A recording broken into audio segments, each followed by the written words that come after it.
With my apologies to the translators, I'm going to begin without my paper, and then I'll move on to the paper.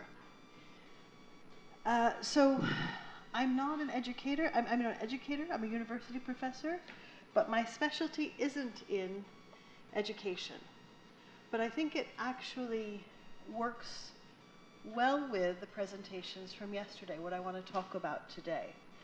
And particularly, you'll see how I hope you'll see how it leads from a lot of the things that people were discussing in the presentations yesterday. And to begin, I want to remind myself and remind you of the work of the Subaltern Studies Collective. Does anyone know who the Subaltern Studies Collective was? The Subaltern Studies Collective, and do we have a place where I can write things as I'm going? Under here? Okay.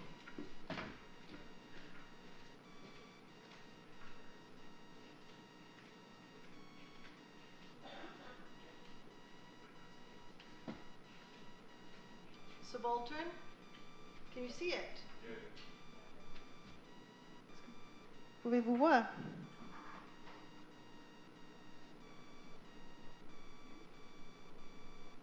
Subaltern Studies was a project that began in the late 1970s into the 1980s and probably had its apex in the 90s. And it was a project that was formed by a collective of Indian scholars to study the history of India. And for them, the problem was, how do you study the history of the subaltern, right, when you don't have written records? And so Ranajit Guha, and I really recommend his work. He was the sort of founding father of the whole thing. His last name is Guha, Guha. First name is Ranajit, Ranajit. Yes, I don't want to take down the flag, but I think it would be, I'm happy to write. Is there another place? There's no. Do it on your computer. Right. You're so smart. So good. All right, let's see if I can do this. Microsoft Word. Okay.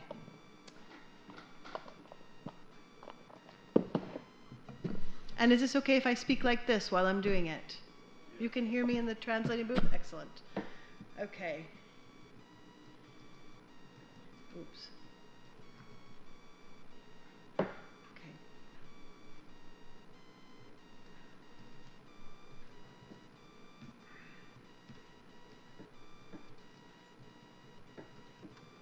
The Subaltern Studies Collective was a group of Indian scholars based mostly in Calcutta. That was really good. Thank you so much for the... based mostly in Calcutta, who, you know, in the 1970s, 1980s, suddenly they were really trying to think about how one tells the history of not a people without history, but of the people whose names don't come up in the history book and of the people who don't write their own histories. So one of the models that they used, and they were thinking about, for example, in Indian history, things like 1857, right, which is called the Sepoy Mutiny or the Great Rebellion, right?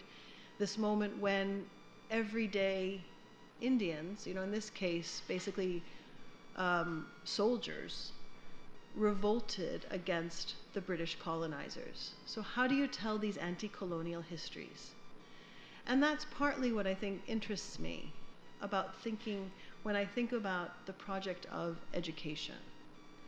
How do we tell anti-colonial history in a way that's pedagogically, I guess, exciting for students, and especially for those of us who maybe don't want to become university professors, but how do we really engage with a kind of anti-colonial or non-colonial history? And so for me, that's my taking off point. So the work of Ranajit Guha, or let me write some other names down, because I really recommend this work, this historiography. Partho Chatterjee.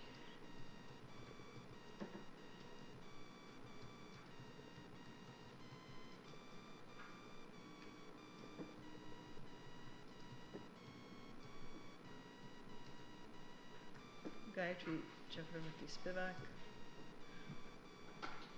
And the way that they came up, or the kind of method that they used to understand and to think about how we tell anti-colonial histories, was through a method that they called reading against the grain. So what I'm doing, I think in my larger work, is I also try to use that method as a way of really understanding and coming up with alternative tellings of history, of culture, of society, of politics. But this reading against the grain means a kind of work where you look at the written documents of the dominant people or classes. You know, in the case of India, right, it's the colonizer, but it's also, you know, the kind of the Brahmin leaders, right, the people who actually get to write the history. So be that in English, or in Persian, or in Hindustani and Urdu, right? But how do you then read these dominant documents for other stories? So today, what I was thinking about, how it is that we could understand or come to an understanding of education through visual culture. And it's that I want to talk about. And so the paper, although I have the kind of, what my project, and I think my larger project is a project that's called Europe is Ours.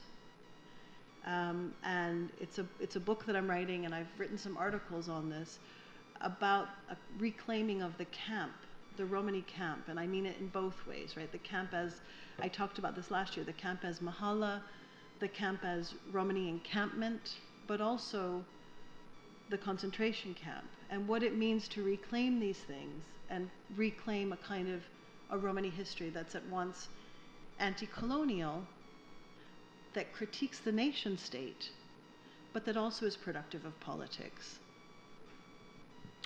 So let me begin, and please do stop me if I start to go over time. Just kind of start banging on tables and telling me to be quiet, okay?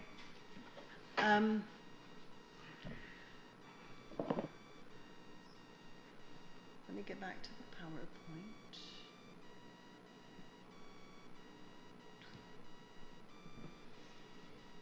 On the, so this paper, so the larger project is called Europe is Ours, but this paper that I've written is called Unacknowledged Histories, the Continual Production of the Zigeunerlager, the Gypsy Camp.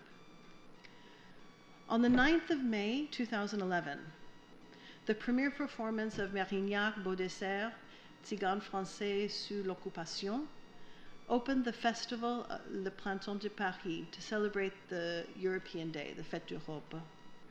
The show was an adaptation of a text documenting the internment and deportation of French gypsies during World War II, and had been staged under the direction of Christophe Simonot. I said his name terribly, I'm sorry about that, but you'll get it. The play was to be performed later in the summer at the Festival of Roma, Ashkali, and Egyptian Culture in Kosovo.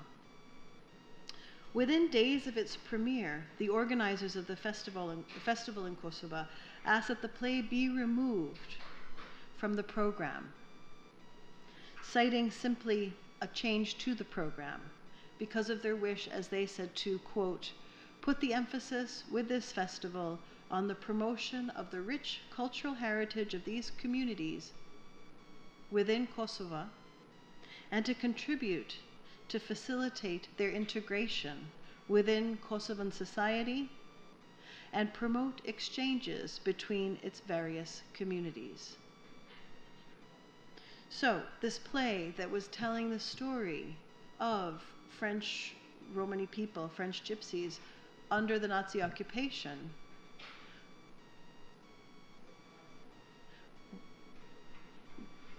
was taken off of the program of a festival of Roma, Ashkali, and Egyptian culture in Kosovo.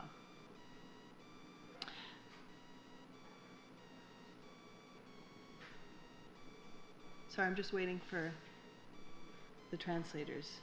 The play was taken off the program by the European Commission Liaison Office in Kosovo, who, along with KFOS, the Soros Foundation in Kosovo, sponsored the festival. And the ECLO, the European Commission Liaison Office, stated, quote, "It does not want to question the importance of these tragic historical events, nor the quality of the performance itself," end quote. And if that's the case, then why would a play like this be taken off the program? And in fact, subjected to censorship by the ECLO and its partners, if its importance or its quality were not in question.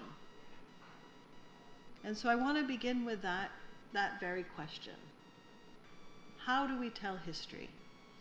What's important? And what actually then forms dominant ideas of Romani culture, Roma, Sinti, Manouche, traveler culture? And how do we understand then the ways in which particular notions of that culture become promoted through festivals, right? Through the Fête d'Europe on the one hand, but also then through this Kosovan culture festival.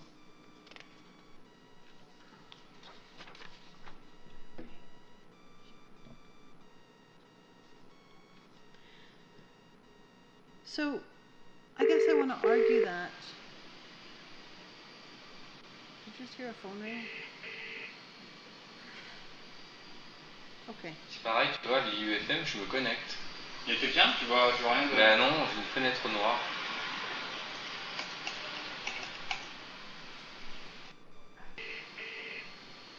Je sais que l'appel, merci. Peut-être que c'est arrêté chez eux aussi. Hein. Moi, je me connecte pas là. This program, which is talking about Holocaust history, be taken off of this theater festival. And I want to argue that this can be partly explained by the fact that while the image of the gypsy is central to all sorts of iconographies of Europe, all kinds of cultural mappings, but particularly I want to argue to Holocaust iconography. Roma and Sinti experiences of the Holocaust are still often unacknowledged. A consideration of the portrayal of the gypsy camp and its political, social, and material production helps explain this particular combination of vivid iconography and lack of acknowledgement. My wording here is deliberate from the start. First, Romani history is unacknowledged in the sense, as in with the Oxford English Dictionary, quote, of existing or having taken place, but not accepted, recognized, or admitted to, end quote. And my use of the term unacknowledgement is grounded in questions of knowledge production. And here again we get back to the pedagogy and the politics of epistemology. So while there is a small and growing body of body of knowledge that addressed Roma and Sinti experiences of the Holocaust and the history of genocide that has marked Romani presence in Europe and beyond, there is still little scholarly, popular, political, or pedagogical attention paid to Romani experiences and histories of the Holocaust in particular, and more generally, Romani histories and experiences of Europe. Unacknowledgement points to a deliberate lack of knowledge, a denial of knowledge, that fits the treatment of Roma and Sinti in Europe, both historically and historiographically. And as an aside here, I said a denial of knowledge. And as we know, Holocaust denial in particular is a crime. And yet that's one thing that we never actually kind of push back about, right? That if the one can't deny the Holocaust, and yet it's denied constantly and often for Romani and Sinti survivors and their descendants when we talk about European history. So the peculiar formation of unacknowledgement. I talked about the unacknowledgement side. And here I want to talk about the peculiar. Peculiar, for me, draws from references to chattel slavery as the peculiar institution of the United States South. And I want to draw from this part of the word peculiar as a way of emphasizing the peculiarly racialized position of Roma and Sinti within the Nazi regime, in which the Nazi project created whiteness as Europeanness to the exclusion of Romani and Jewish subjects. This peculiar formation was manifested, I want to argue here, in the Zigeunerlager, the gypsy camp. In necropolitics, post-colonial scholar Achille Mbembe, does everyone know Achille Mbembe? Do you want me to write his name down? I love this, thank you. You've saved me with this brilliant thing that you just told me about that I don't quite know what I'm doing, but we'll go back here.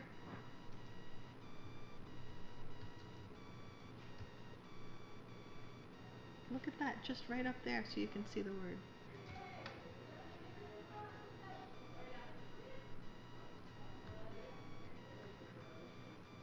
In Achille Mbembe's necropolitics,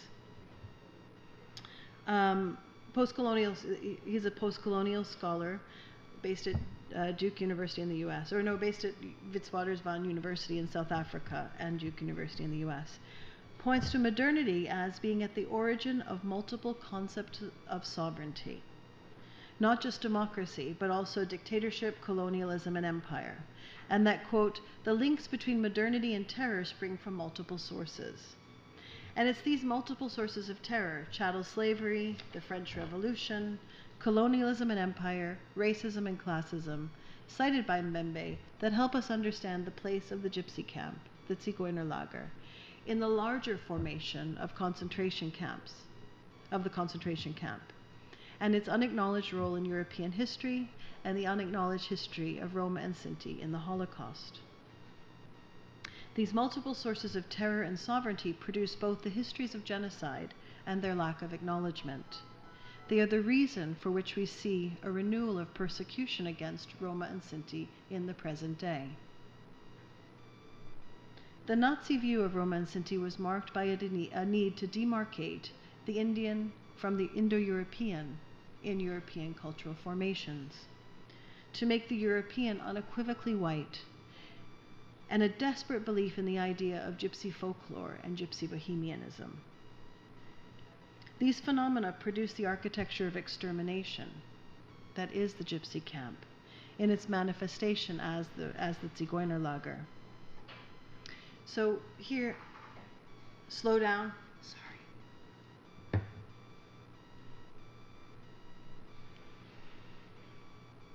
So in this way, the family camp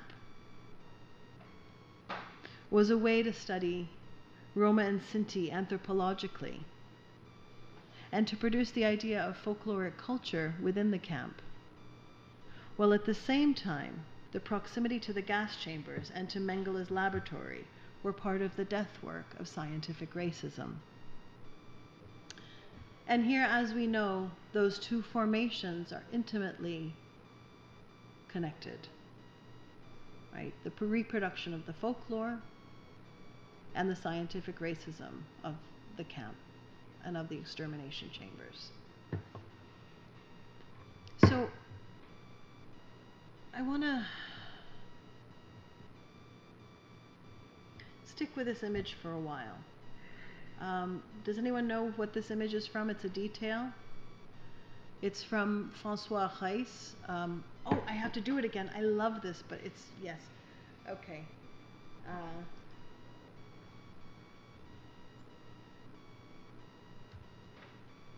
I don't know how to make that big, but okay. François Reiss's portrayal, his sketches of various aspects of Auschwitz-Birkenau. But this is his piece called The Gypsy Camp. And this is not a very good image, but this is the overall image of the piece. So I'm going to stick with these two, and I'll talk about them in a minute. The wooden structures itself, and I don't know if you know this, but in Auschwitz in particular, most of the, have you been to the memorial at Auschwitz? Okay, so most of the structures were made of stone and brick. The Zigeunerlager in particular was made of wood, and it wasn't insulated.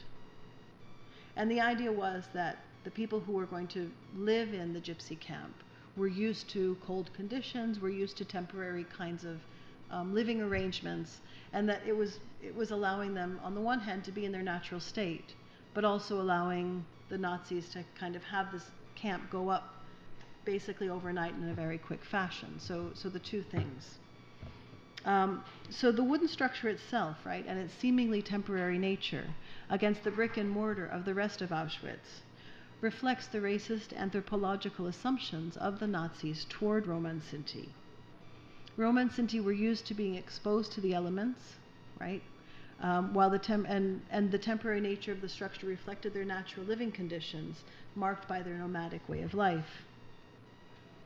So from Mengele's studies of the skin tone of Roma and Sinti interred in the camp, to the barbaric scientific experiments in which he subjected Roma and Sinti to the wooden lagers, and the drafting of inmates to play music, this production of the Zigeunerlager was also a production, at the same time, of German Aryanness, from which it was necessary particularly to differentiate Roma and Sinti, whose Aryanness was considered degenerate. So just as James Baldwin criticized the U.S. invention of whiteness, we can see the creation of a white race in the Nazi project. Baldwin argues, quote, "America became white because of the necessity of denying the black presence and justifying black subjugation. No community can be based on such a principle, or in other words, no community can be established on so genocidal a lie. They have brought humanity to the edge of oblivion because they think they are white. They cannot allow themselves to be tormented by the suspicion that all men are brothers," end quote. So it was this continual the continual invention of Aryanness that produced the Zigeunerlager in its multiple facets. The wooden, apparently temporary nature of it, and at the same time the proximity to the gas chambers. Slow down. I'm so sorry.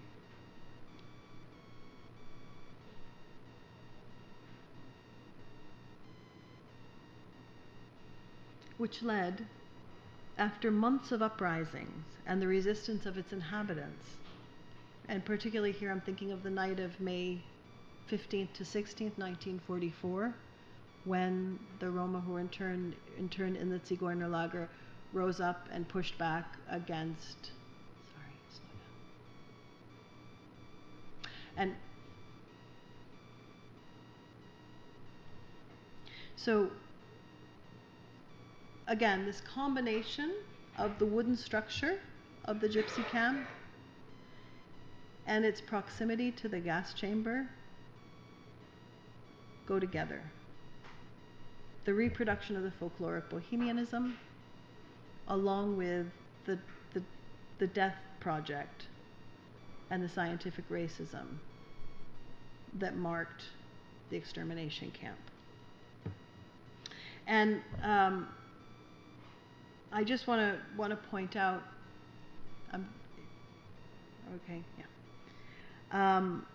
in the German Federal Archives, there was an account of an uprising by Roma and Sinti on May 16th, 1944, where, quote, "Gypsies armed with knives, spades, crowbars, and rocks held off the guards.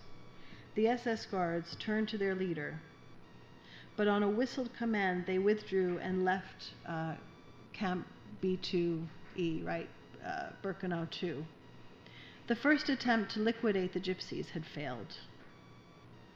And, quote, according to the letter from the archives, this is Stephen Urzadi wrote in a post, according to the cover letter from the archives, this document was copied from a publication by Danuta Czech. Anyway, so the idea of the multiple uprisings was something that was sort of pushed aside, but that was my own aside. So the wooden lagers in this way bring to mind the architecture of slave quarters in the U.S. South. And here's my first image, although it's not a very good one, but I do want to point out how maybe we could think about this in terms of reading other histories. So on the one hand, we're going to have to make this a proper slideshow. On the one hand, you see these images and you think, okay, this is, a replication of kind of dominant images that we see of Roma and Sinti inhabitants in the gypsy camp, right? And this is an image from that. And it's one of the things that has been used by people who would deny or minimize the impact or the story of the Romani Holocaust, the Porrajmos, to say, but I prefer to use Romani I prefer to sort of say it's a Holocaust project because it's a larger project.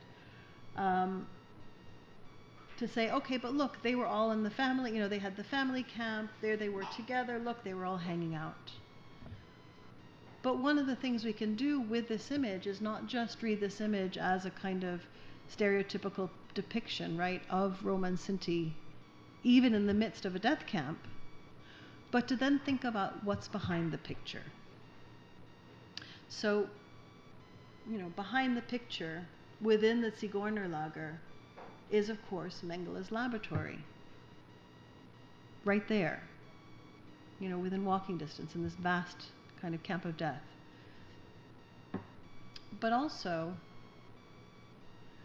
the reason I brought up James Baldwin was because I think it's important to make these parallels and to think about the wooden lagers and the ways in which they bring to mind very similar architecture of slave quarters in the US South.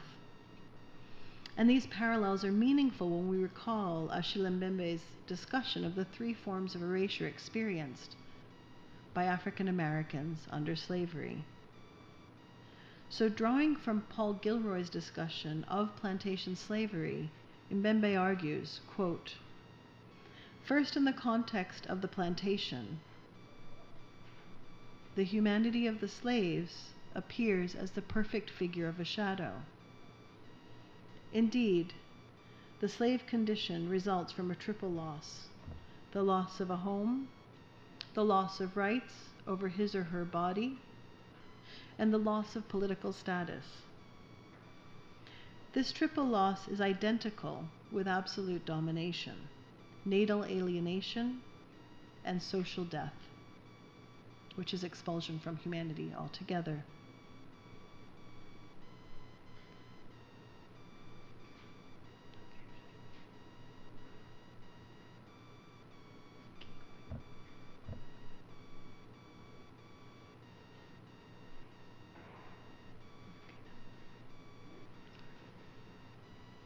To be sure, as a political juridical structure, the plantation is a space where the slave belongs to a master. It is not a community, if only because, by definition, a community implies the exercise of power over speech and thought, end quote.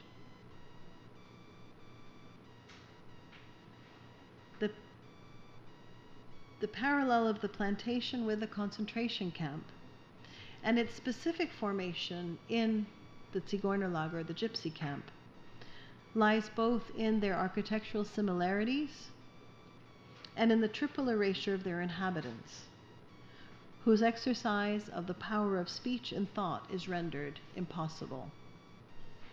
And again, I should have brought some images, but this particular depiction of the gypsy camp distinctly parallels the visions, the kind of earlier visions of the slave quarters in the US South and the Caribbean, right? With the idea that people are sort of hanging out and being natural despite the condition in which they're imprisoned, the condition in which they're held. And so I think it's important to really kind of rethink history through these parallels and to look deeper and read against the grain for an alternate understanding. So again, the triple erasure despite the iconography.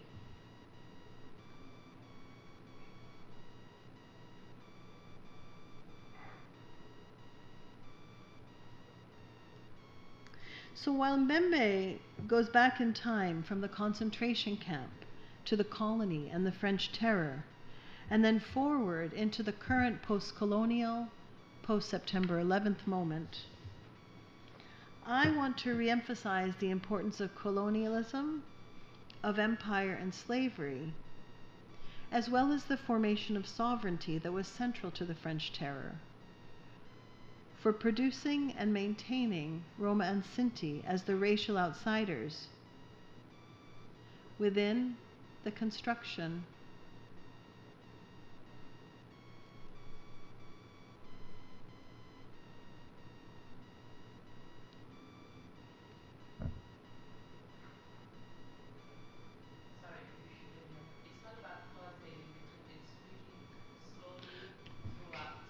Okay. Okay, I'm sorry. I'm trying. I'm so bad, but I'm going to try. Okay. Let's see. If you speak like this throughout, that's fine. Do I get excited and start speaking Yes. fast? Okay, I'm sorry.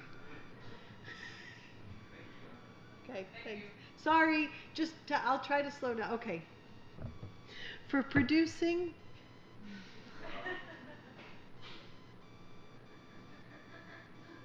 Speak normally. Yeah. Am I not speaking normally? Well, speaking like a always. Okay. Always is fast. I know, right? Yeah. Because they're translating the Spanish translators are translating for me in off me. So Oh if my I'm gosh. going too Here. fast, they have to follow me as well. Sorry. So they ask me to slow down.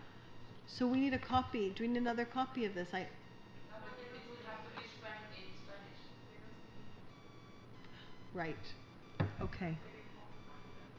Okay. Yes. Okay, sorry about that. I'll try to speak really slowly. Tell me to keep stopping. Okay. And sorry. So is everyone are all the stops and starts, is this not making any sense to you? You're okay? Is everyone okay? Okay. Thanks. So basically, my point is that I want to reemphasize the importance of colonialism, empire, and slavery, as well as the formation of sovereignty that was central to the French Terror. And again, think about Adrian's presentation yesterday. Citizenship, right? Education for citizenship is basically educating people to know their place. So, right. For producing and maintaining, so he speaks much better than I do, but for producing and maintaining Roma and Sinti as the racial outsiders within the construction of the Indo-European imaginary. It's crucial that we work through the comparisons to US racialization and slavery, to colonialism and empire, to the terror, in order to understand the legacy of and the continual production of the Zigeunerlager for Roma and Sinti.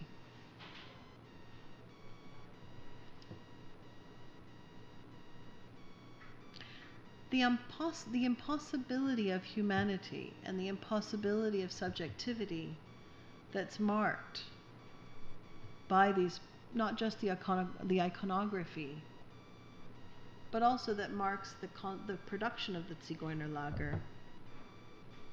It also marks that which is unseen in visual portrayals of the gypsy camp. Its conditions of production,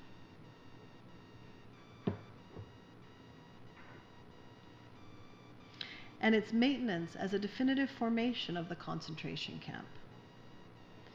In its original condition of production, as built by slave labor, is portrayed in such images such as that of Vladislav Sivek's laying the foundations for Block 15.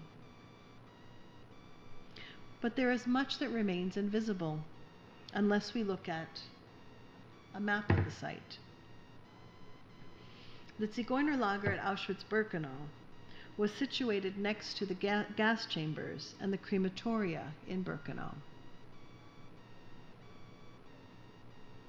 Crucially, Josef Mengele's infamous laboratory was located within the Zigeunerlager, reflecting the fact that Mengele's first appointment in the camp was as the physician in the Sinti and Roma camp. In the plan of Birkenau, Mengele's laboratory, where he carried out the pseudoscientific experiments on the camp population, is situated between the Zigeunerlager and the Kinderlager, the child camp, both of which offer direct access to their populations for Mengele's experiments, known both for their use of torture and their racism. So when we read about or hear stories about, and I'm going to talk a little bit about this as I go on in the paper, but when we read about, we hear stories about, or we read memoirs of the kind of authentic production of the gypsy camp within Auschwitz, we can't ever forget the fact that in the midst of this quote-unquote authentic production, right, again, the Eva Justin, right, the scientific production of racism, but also this anthropological folkloric side of it. We can't forget the site of Mengele's laboratory within that. So this production of the Zigeunerlager is crucial to the scientific racism of Nazi medicine and biology, anthropology and folklore as well, and it's laid out in the geography of the camp and written into its architectural plan. So there's the plan. And then if you, at this end of it, and does everyone know this, right? At this end of it was where Mengele's laboratory was. So between where people actually lived, does this pointer work when I do it like this? Yeah, it does. Okay. So 31 and 32, that was the lab. And I'm going to go off my paper for a minute and say, again, I feel like this is crucial when we talk about education and when we talk about reading against the grain. Because I feel like this is something that we don't learn in school. And I've been asking, and when in my first visit, when I visited the memorial at Auschwitz-Birkenau after the Roma and Sinti memorial was put up, it struck me, and that was really what struck me. Oh my God, there's Mengele's laboratory. And when I first saw that, and I was there in the ruins of the concentration camp, I thought it was next door or nearby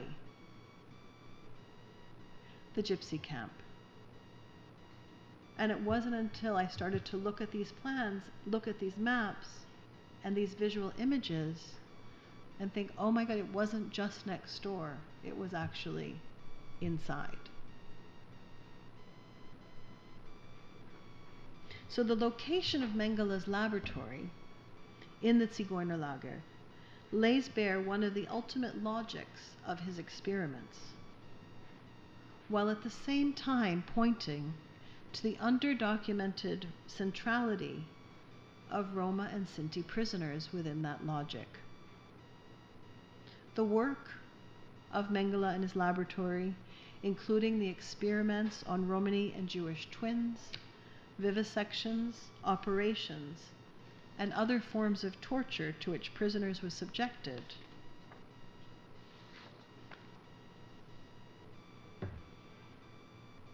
was a practice of maintaining prisoners in a state of what Mbembe Agamben, do you want me to write down Giorgio Agamben?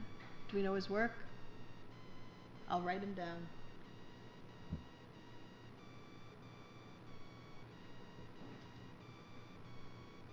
Oops.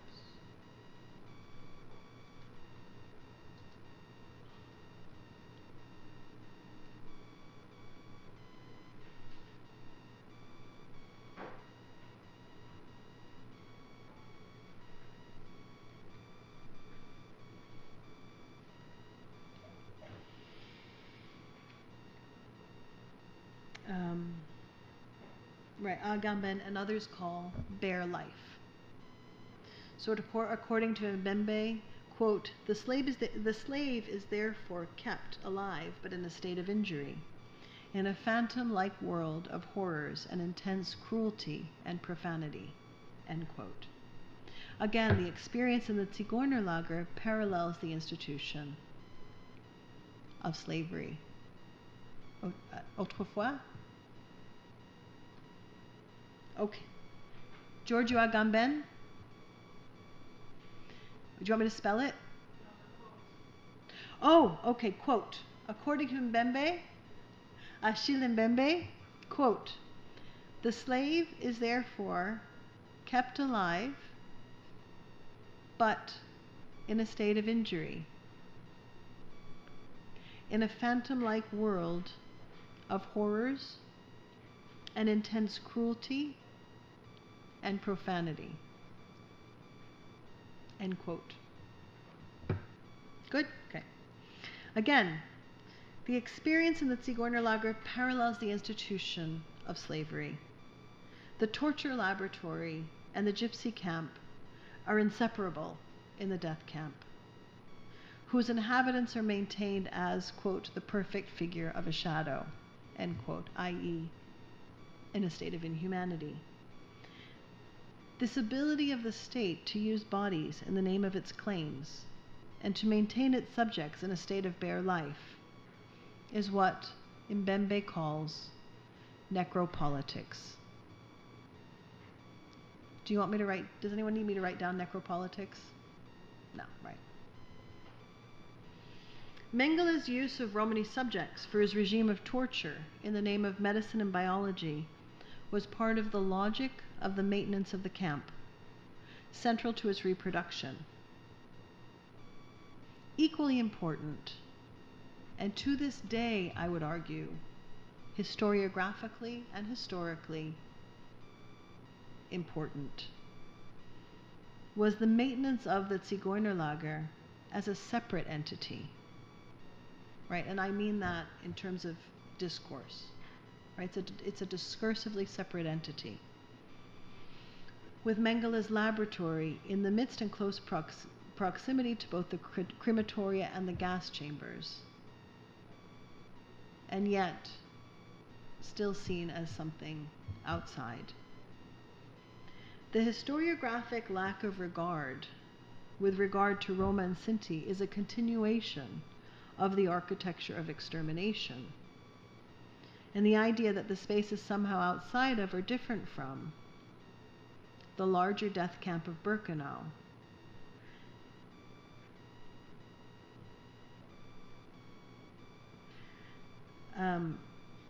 Is belied by its centrality in the geography itself of Birkenau, but not regularly acknowledged, as we know, in the centrality or in the dominant histories of the Nazi project. So the Nazis kept the Zigeunerlager apart from the rest of the camp, and yet in its center. Its location, its place in the concentration camp, has been well documented in the oral testimonies of survivors. And yet, even with this testimonial evidence, it remains in shadow. And again, the testimonial evidence, you know, we have, I've been working with the Shoah Visual History Archive from the University of Southern California, and there are 52,000 testimonies in that archive, like video testimonies, and these are hours long. 2.5 hours. Some of them are 5 hours, but then they cut them to 2.5. So 52,000 testimonies, 2.5 hours long each. Of those, I mean, it's a very small proportion, but of those, the Roma and Sinti testimonies number in the 400s. So despite this wealth, and I would argue that's a wealth of resources, and they're in every language that that was spoken within the camps, in every camp. So despite this wealth of resources, and we still see the idea that, and the wealth of evidence, we still have this kind of shadow history. And for me, I guess what I want to argue is, right, that is the continual production of the Zigeunerlager to the present day. And to say a little bit more about that, right, so we have 440, I want to say, Roma and Sinti testimonies just within that one archive. But of the rest, in my current research, I've been doing interviews with Jewish survivors as well to find out what they knew or what they had seen or what they had experienced alongside Roma and Sinti. And so we've got those 440, but then if you move into the non-Romani testimonies about Romani experiences, again, we have more and more and more.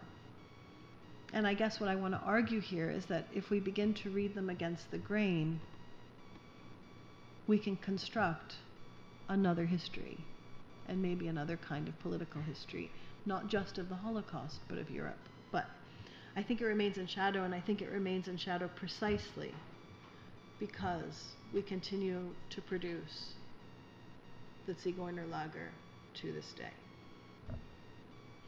So Agamben argues, quote, and so despite this wealth of testimony, what Agamben says about this is, quote, testimony thus guarantees not the factual truth of the statement safeguarded in the archive, but rather its unarchivability,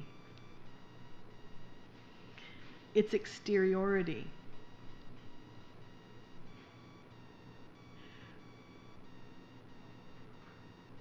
with respect to the archive.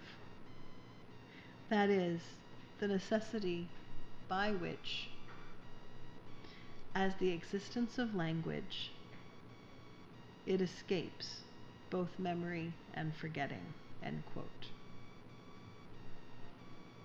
So what happens then if we begin to take testimonial evidence seriously?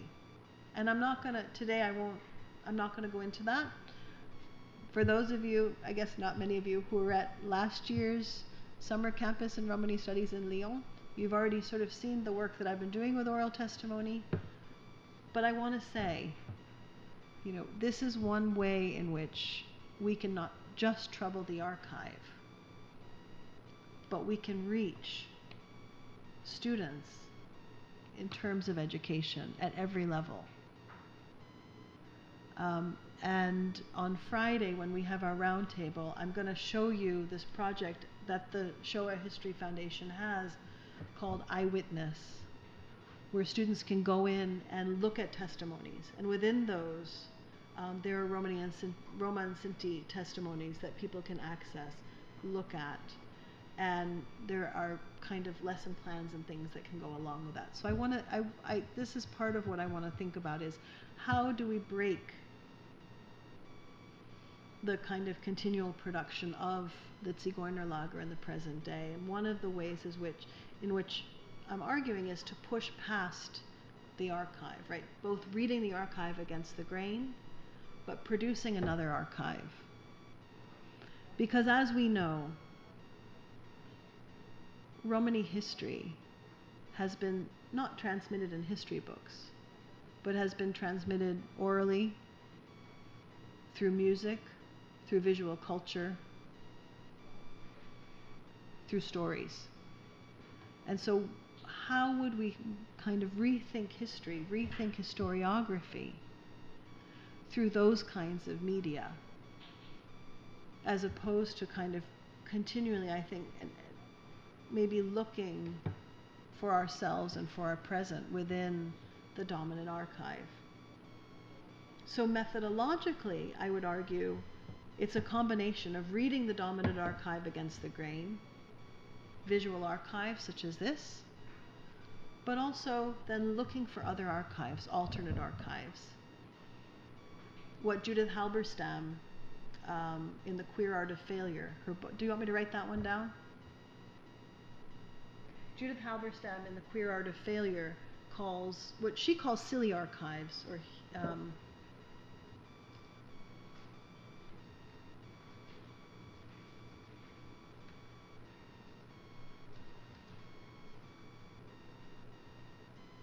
which I'm not calling silly archives, but I'm certainly calling alternate archives.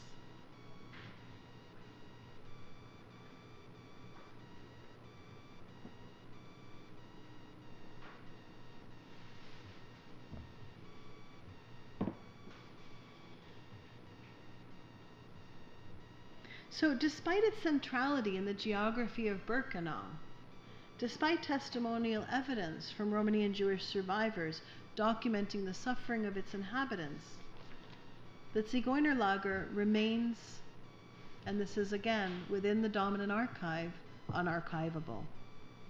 Despite a wealth of testimonies about Roma and Sinti in the Holocaust, there remain massive gaps in our historiography. And the testimonies that exist, the 400, the thousands, are, as Agamben says, unarchivable and often unacknowledged.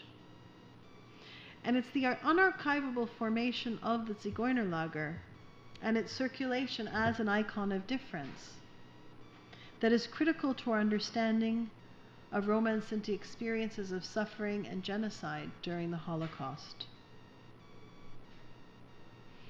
And I think it's the inarchivability, right? I mean, again, I kind of am using all these words, but I'm thinking that this question of unacknowledgement, the question of unarchivability, right, the impossibility of subjectivity are actually things that we can work with politically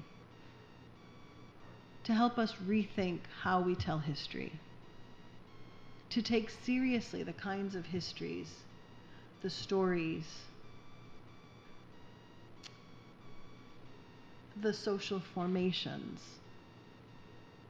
that remain kind of undocumented, right? But to really excavate those and rethink those and reproduce those for all of us so we can engage in a politics of knowledge that does something else.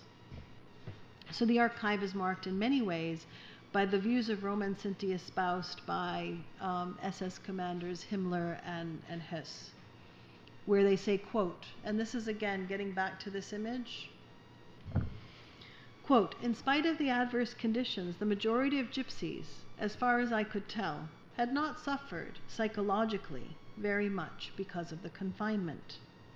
If one overlooks the fact that they could not travel around anymore, as they were accustomed to doing, their previous primitive lifestyle had accustomed them to close living quarters,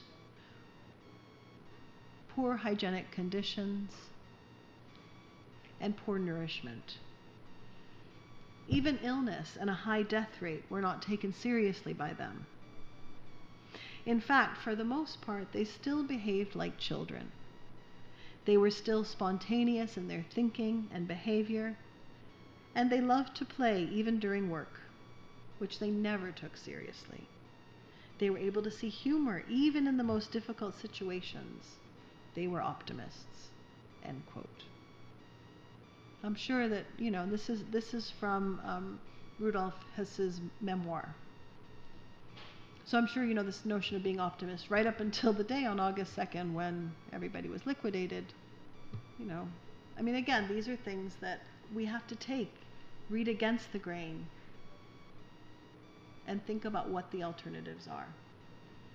And while I know that in the current moment, in the current period, people would be ashamed, I would hope, to reproduce Hess's kind of description, I want to argue that if we were to read, and I'm again not doing this here, but if we were to read newspaper coverage, anthropological accounts of Roma and Gypsies in the current moment, we'd see a lot of that. And again, it gets back to Adrian's point yesterday, you know, what did the Romani traveler say to the Romologist? Can we talk about me for a change, right? I think that's really key. So Hess's description of Roma and Sinti in the death camp is a reflection of Mbembe's discussion of humanity as the perfect figure of a shadow, which I discuss above, marked by domination, natal alienation, and social death. Testimonies are available in every language spoken, as I said, in the concentration camps, and the evidence is readily available. Yet Roma and Sinti experiences are still often ignored, forgotten, or unacknowledged. And this lack of acknowledgement is crucial to the maintenance of whiteness through the current day and to the creation of a European imaginary. 70 years later, Roma and Sinti humanity remains in shadow. And again, you know, one of the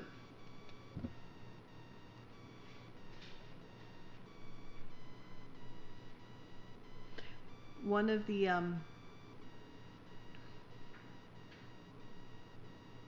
examples of this is the first time I visited the time I visited Heidelberg, to where the Romani Rose's documentation center is, and we were with some German friends, you know, lovely professorial types, nice Germans. They were great. I mean, they're our friends, right? They are. And there we were, and we started to have a conversation with a Bulgarian Rom who was playing music on the street. So our friends are sort of standing behind, and then they're like, "Wait, why are you in Heidelberg?" And we said, "Well, there's the Roma and Sinti Documentation Center." And and they're like, "Oh, so it's not just the Bulgarians that you're sort of like talking to, because it's really strange that there'd be a Roma and Sinti documentation center in Heidelberg. There are no Roma and Sinti here. All of that's to the east." And so to say, right, that all of that is to the east, for me, really outlines the ways in which this is continually produced, right? The history of ethnic cleansing that's in Heidelberg, that's in central Germany, goes unacknowledged continually, right? Because the idea that somehow they're elsewhere. Why would you be here? Why would they be here? Why would a documentation center be here? We have nothing to do with them. So Roma and Sinti humanity remains in shadow, as does the history. Because Roma and Sinti occupy the racialized space that rests on the border of the colony and the concentration camp, i.e. racialized both as Indo-European, Proto-European perhaps, in an anthropological slippage between time and space, or as abject Europeans, parallel to the racialized objection accorded to Jews, we see a shift in the architecture of extermination, one that covers up that which produces it. And it's in this structure that we also see the anthropological and folkloric assumptions that are both the foundation of the Nazi project, but also the foundation of the European project. The wooden lagers housing families instead of separating them were maintained for 17 months in the name of progress, racial purity, and scientific knowledge. As architecture of extermination, the makeshift was a deliberate production, propped up by the machinery of death and torture, and legitimated by the scientific racism and the bohemian fantasy alike. Roma and Sinti were brought in by the thousands, held in the camp, tortured and experimented on, and then murdered as a group during the Nazi liquidation of the Zigeunerlager on August 2nd, 1944.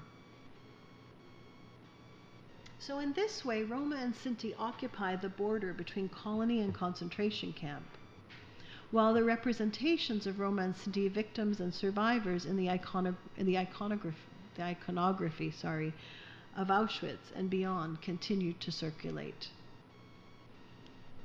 Roma and Sinti, I'm going to say it again for the translators, occupy the border between colony and concentration camp, while representations of Roma and Sinti victims and survivors in the iconography of Auschwitz and beyond continue to circulate. The proliferation of Romani icons, bless you, and the absence of acknowledgement marks, for example, the battle between Dina Gottliebova Babbitt and the Auschwitz-Birkenau State Museum. Do you guys know this one? Does anyone know Babbitt's drawings? I'm sure you do. You know this image, right? So,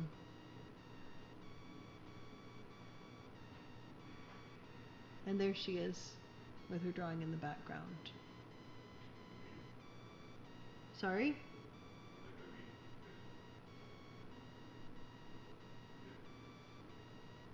Yeah.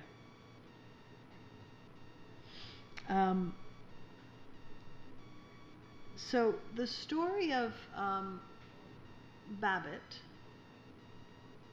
was actually told in a cartoon by premier U.S. cartoonists Neil Adams, Joe Kubert, and Stan Lee, which I have if anyone's interested in, because I think it's an interesting, it's something that one can use again to think about how these stories are told. The importance of Dina Gottliebova Babbitt's claim on her drawings and her further victimization as an Auschwitz survivor whose own artistic work is never returned to her is documented. So the story is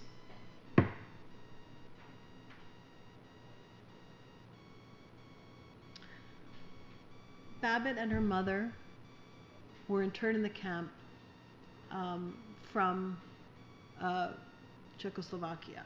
They were brought in. And she started to do drawings. I don't know, does anyone know the story where she had been trained as an artist in Prague.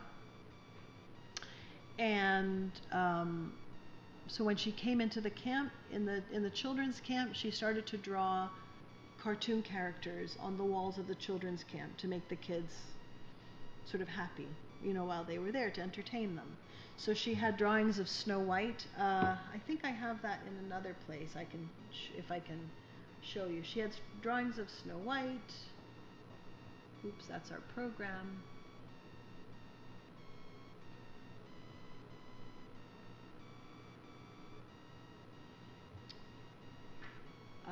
On the walls, right? And so she had seen the film and she wanted to show the kids. She did these drawings on the camp. So Mengele saw her drawings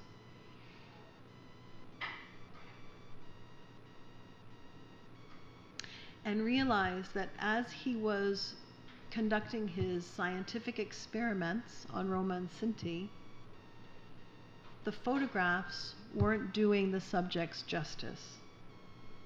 So he was taking photographs, but what he couldn't document was skin tone. And for him, skin tone was really key. He wanted to accurately document the various skin tones of these supposedly degenerate Aryan subjects. So he basically, brought her in and hired her and said, I want you to do these drawings. And she said, I'll only do these drawings if you guarantee my life and my mother's life. And if you can't guarantee that, I won't do the drawings and I'll commit suicide and you won't have your help. Okay. So, right, so basically she got her mother spared and agreed to do these drawings for Mengele.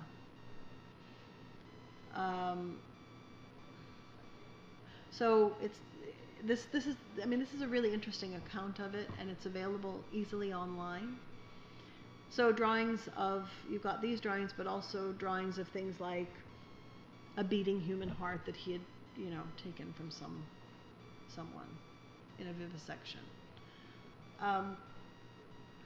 But she created 11 portraits of Romani and Sinti prisoners for Mengele during her time in the camp.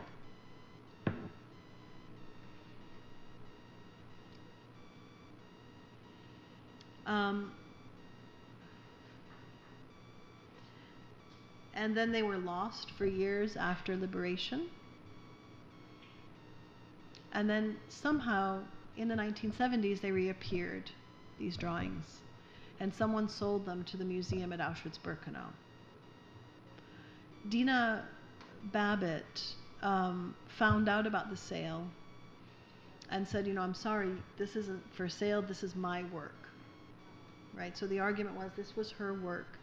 These are not something that a random person, who knows who, right? It could have been someone who worked with Mengele, like how did these paintings, no one even knows how the paintings got into the possession of the Auschwitz Museum.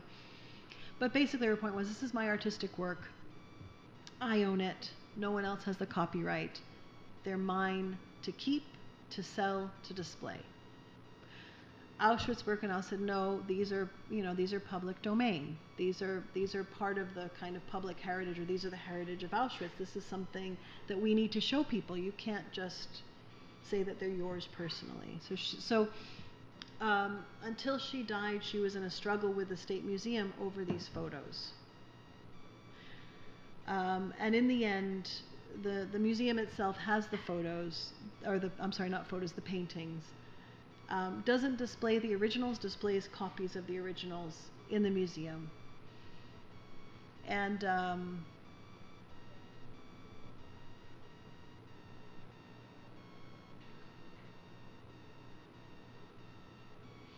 they refuse to return the paintings. So what she says in the end was, for her, that refusal to return the paintings what maintained her heart in Auschwitz, that she couldn't escape Auschwitz because the work that she had done there wasn't hers. For me, what I find striking about this entire story is that the paintings are the object, but we don't ever ask about, hear about, the claims of the survivors or the descendants of those interned on the paintings themselves or on the images. That it's never about the subjects of the images. The story of the experiments on Roma and Sinti, right? The story or the necessity to document skin tone and why that was, and the kinds of projects in dehumanization were in fact never rehumanized. And that's the question, right? So we get back Babbitt's humanity in some ways. Even though she was never returned the paintings, she was able to tell her story. What we never get are the stories of these people. We don't know their names, we don't know their stories. So the importance of Babbitt's claim on the drawings and her further victimization as an Auschwitz survivor whose own artistic work is never returned to her is documented.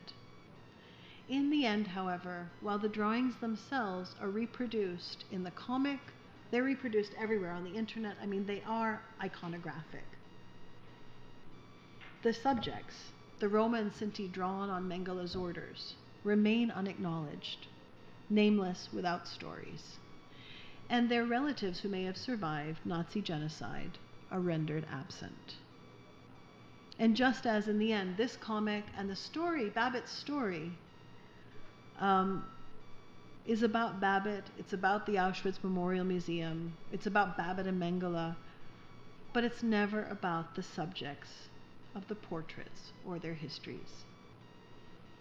The Roma and Sinti at the center of Babbitt's drawings, the subjects of Mengele's torture whose presence in the camp is thus documented, are rendered shadows of humanity.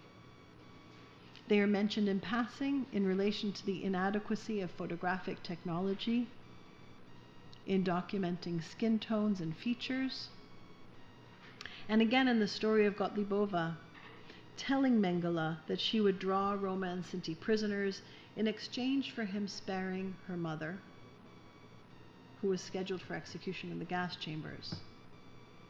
But otherwise, they stand as images without histories.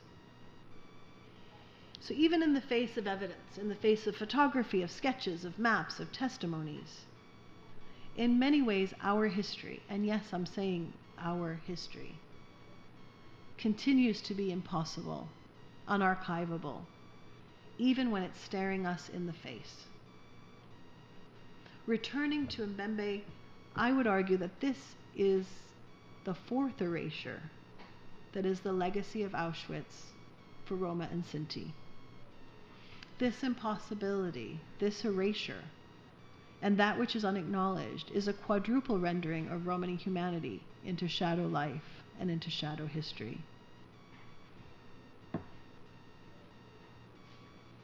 And in this way, again, thinking back to the images,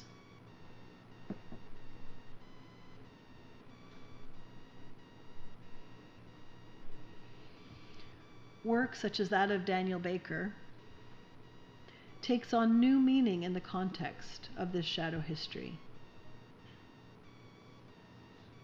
So Daniel Baker is a Romani artist from the UK, and he does a lot of work with mirrors, and he does a lot of kind of clear signs. Right?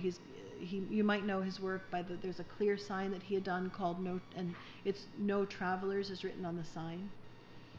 But this is the one that I particularly want to point to, and to say that it's again, it gets back to the telling of history. It's a book, but it's a book that's produced by 2 mirrors, and when you open the mirrors, inside is pressed heather. It's dried heather. There are no words, there's nothing. It's just dried heather inside 2 mirrors. The title of the work is Ex Libris. Right? And I think, for me, again, thinking about visual culture, thinking about images, and thinking about the transmission of history, this image becomes key. And it takes on new meaning in the context of the shadow history that I've been talking about. What's the point of reading? What's the point of telling history, or of writing history, of reading history, if you're not reflected in the book? If there's a clear sign, the no traveler sign, which I should have had on here, but I don't. But if there's a clear sign that your history, your humanity, your story remains unnamed, unwritten. And in this way, so I think we can look at Daniel Baker's work, but also at the work of Romani artists across the board, and I'd be happy to talk about that a little bit more. But this piece particular mirrors the exclusion of Roma and Sinti, of our unacknowledged history, while at the same time opening up the possibility of reflecting it.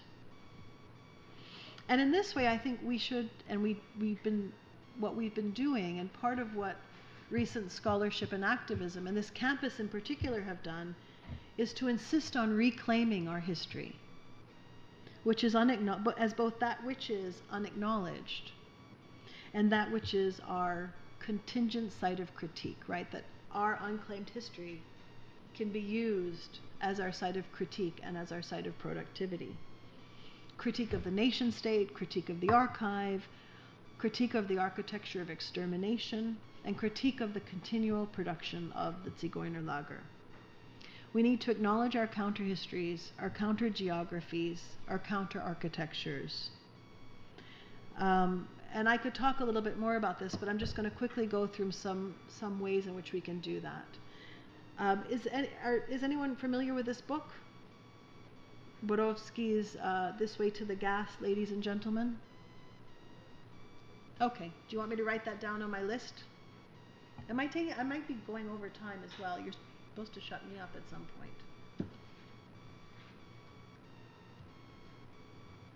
Tadeusz Borowski.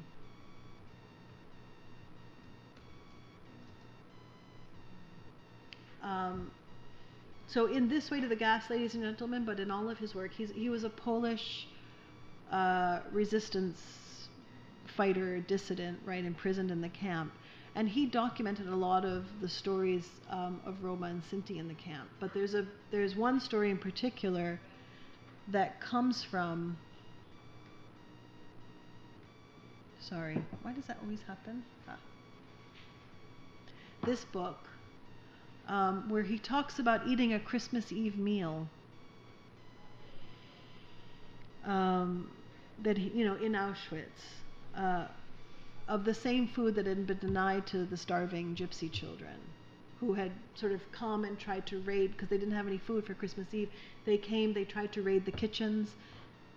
The guards, sent them away and didn't feed them, and then later fed the Polish prisoners because it was Christmas Eve as an act of kindness. So he talks about that moment when he's eating the meal that the children were denied. Or in the story of Irda Lauenberger, whose camp number was Z633, and whose friendship with a German boy was documented in Alex Wedding's 1932 novel, Ede and Unko. Does anyone know about this? Sorry, I'm slowing down.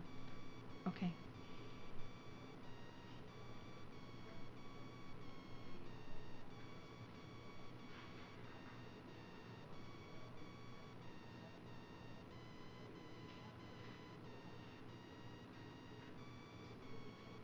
Or in the story of Erna Lauenberger.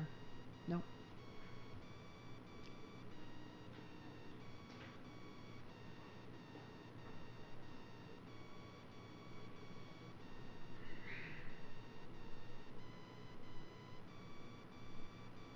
Sorry.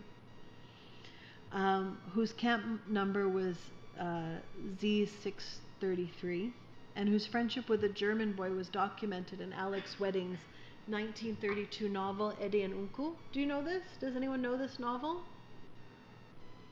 So 1932, in the middle of Weimar, there's this friendship / proto-romance between these two kids, a German boy and a Sinti girl. Which was then, and this was one of the books that was destroyed, was banned, and then destroyed, by the Nazis as degenerate literature, and was then rediscovered later on, but much later on. And then in 2000, this impossible story of a German Romani friendship was mapped onto the streets of Berlin. What I would argue as a counter-geography, right, of Friedrichshain, the street. So part of which was renamed Edien Unkuweg.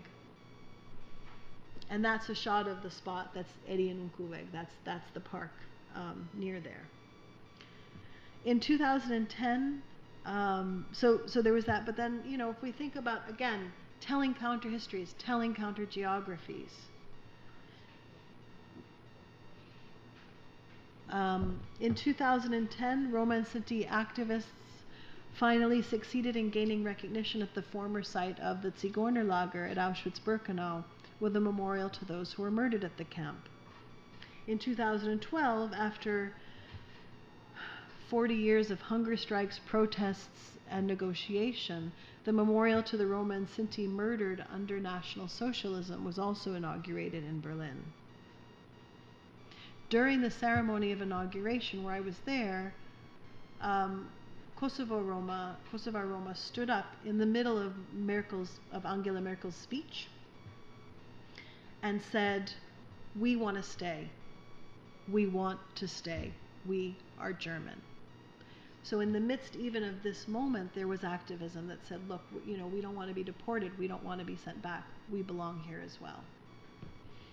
So these alternate tellings of history, and there are other alternate tellings of history that I could show you, and I think we'll talk about this at others, but these alternate tellings of history, each of these projects is crucial, built upon decades of protest, of activism, of struggle by survivors, activists, and everyday people.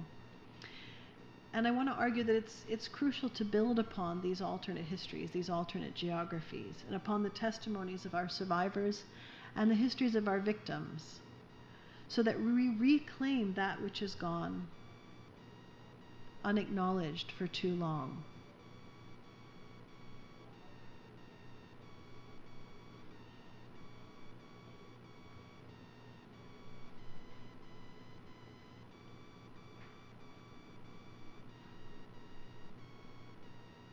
Otherwise, we will continue to reproduce the architecture of extermination and the maintenance of the Zigeunerlager for Roma and Sinti.